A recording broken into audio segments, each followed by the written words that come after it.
Искаш ли да постигнеш здравословно тегло, сваляйки 2-3 кг на месец, без да се подлагаш на крайни диети и гладуване? За да нормализираш своята кръвна захар, кръвоналягане, да почувстваш повече жизненост и да повишиш увереността си.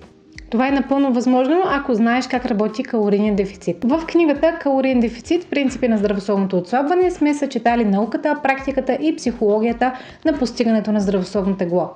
Нека ти дам 3 от най-важните съвета, които можеш да приложиш още днес.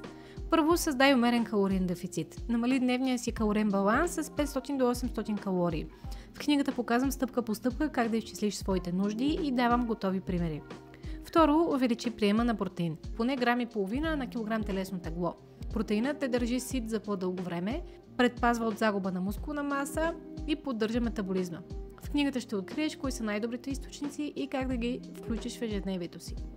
Трето, приемай минимум 20 грама фибри дневно. Фибрите физически изпълват стомаха, намаляйки апетита и стабилизират енергията. В книгата давам ясни насоки как да си осигуриш този минимум. Един бонус съвет: научи се да разпознаваш кога ядеш от глад и кога от емоция.